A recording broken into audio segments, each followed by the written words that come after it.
Unaamini unaweza advise rais na Kenya ibadilike? Kabisa. Akiweza nisikiza vizuri tu. Yeye asianze kuona ati ni bagi inaongea kama wale watu wengine. Anisikize tu. Mimi nitamwa advise na ndio aone hii ni kweli, tukiweza fanya hivi Kenya itabadilika. Tuanze mahali Kimathi alizikwa. Hiyo ndio minyororo ambayo imefuga Kenya.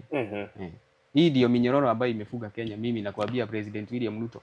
Na mimi unaonaga hiyo mambo, unaona nikiongea sometimes sio mimi. Huyu ndiye huwa anakuaga anaongea. Spirit. Huyu ndiye huwa anakuaga anaongea kwa sababu mahali alizikwa kama umbwa. Na sisi sasa tukiwa watoto wa Maumau, sisi ndio wanatukujia. Kwa hivyo hata sasa hii mimi mkiweza nishika mniue, kuna Kimathi mwingine junior ataamka. Unaona? Kwa hivyo suluhu sio kuniua President William Ruto ama kunifuga gerezani. Kwa sababu mimi hata nikiweza taka kunyamaza leo siwezi nyamazishwa. Kwa sababu hiyo spirit haiwezi nipatia amani. Unaona? Na ikikuwa pressed sana na haipati nini, ni vita itaanza. Unaona? Kwa hivyo mimi sitaki ati tupate vijana hapa tumeanza mambo mengine sijui ni ya vita.